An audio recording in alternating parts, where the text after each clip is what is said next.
How's it going, people? My name is Frank and welcome back to M5 Narrative. Full time, Everton 1, Arsenal 1. I don't really know where to start with this one. A really frustrating day for me personally, and what's strange is I've seen online that not many Arsenal fans are sharing this frustration. And I'll explain what I mean by that. A lot of Arsenal fans that I've seen online are basically saying that this is a good point. And I don't understand that thought process, because this is an Everton team who, don't get me wrong, are doing fantastic under David Moyes. They're pretty much, I think, 20 points clear of relegation, or 15 points clear of the relegation zone at this point. So it looks likely that they're staying in the Premier League. That was one of their biggest concerns, staying in the Premier League. And it looks all but done for Everton in that sense.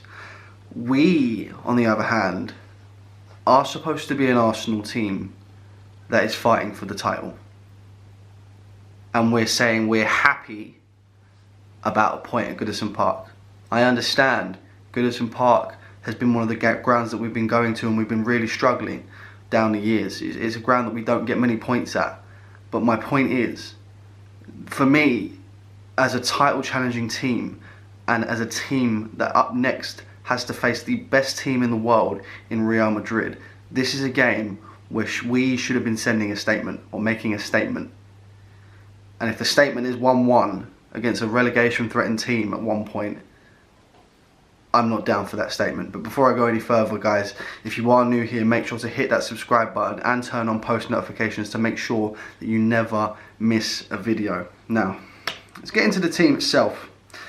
Starting 11 wise, I'd done a video where I sort of explained my starting 11. It wasn't too different. I expected David Raya to start. I expected to see Jakub Kiwior, who I will give his flowers. I thought Jakub Kiwior was one of our better players today. You know, I've criticised him a lot in the time that he's been at Arsenal. I don't think generally he is up to the standard of Arsenal Football Club, but he stepped in Gabriel Magalhaes' absence. Obviously, he's out for the remainder of the season, so I think we'll be seeing a lot of Jakub Kiwior, and I'll give him his credit. I think he played really well today. Miles Lewis-Skelly. I love this kid. I really do like Miles Lewis-Skelly as a player. You know, someone that's going to be a world-class talent for me one day. But the negative that I find in his game is he makes these silly and reckless decisions defensively. Now, make of that what you will. I think that's because he's not naturally a left back, although he's been playing fantastically there. Again, the penalty that he gives away is a really frustrating one. He's already been sent off twice this season, and the penalty decision itself, it just seems very silly and very reckless for me. So I don't want to criticise him too much, because at the end of the day, I understand he's an 18-year-old. You know, we can't expect the world from him, but at the same time, he's been given an opportunity. He's playing regularly, and he's been sent off twice, and now he's given away another penalty, which has ultimately made us lose 2 points today.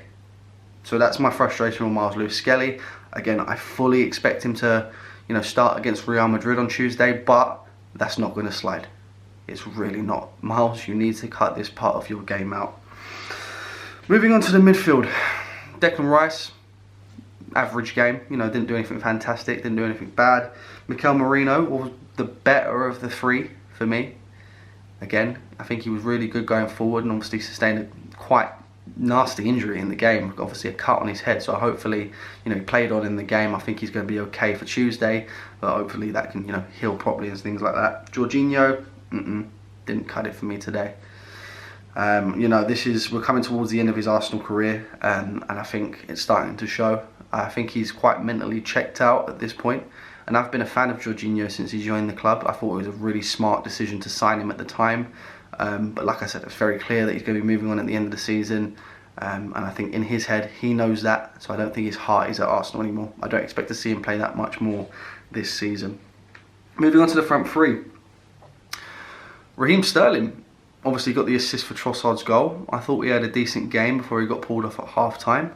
I understand why he was pulled off at hard time. The same situation with Ethan Nwaneri, not as effective out on that right hand side today, but again, he's 18 years old. I really don't expect him to be. And obviously I completely understood the decision to then bring Martinelli and Bukayo Saka on at the start of the second half, which I will give Arteta credit for as well. It takes him a while to make changes sometimes, and I think the game was calling out for those changes. You know, Bukayo Saka specifically needs minutes going into that Real Madrid game. Gabriel Martinelli is in good form at the moment, so I expected to see him play. I didn't expect him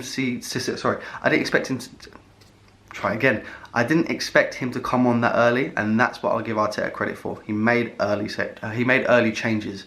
So big respect to Arteta for that. Leandro Trossard, I will probably go as far to say my man of the match today. And, you know, I don't think anyone played outstandingly. You know, I've mentioned Jakub Kiwior and Raheem Sterling. I think they played good. Above average is probably the word I'd use. But for Leandro Trossard's contribution to the game, obviously, a really good goal as well. Something that he's not come across a lot this season, because obviously his minutes haven't been as much this season. He's been quite vocal about that. He's made his feelings heard about that. But he's taking his opportunity at the moment. You know, he got the opportunity to start the game today. Got his goal. Can't complain too much. But ultimately, at the end of the day, we've still dropped 2 points, which opens up the door for, I've got my laptop here with me, for Liverpool to go, quick maths, 14 points clear of us as they take on Fulham tomorrow. Moral of the story, and ultimately, today is not good enough. If we play like that today, you're going to see me on Tuesday saying, welcome back to M5 Narrative, full time, Arsenal 0, Real Madrid 6. That's what's going to happen. Like I said, this game was meant to be a statement, and it wasn't. So it needs to be better. Simple as. Thank you very much for watching this video, guys. If you did like it, make sure to leave a like. Also subscribe to N5 Narrative and turn on post notifications if you don't want to miss a video. I've been Frank. I will see you guys soon. Peace.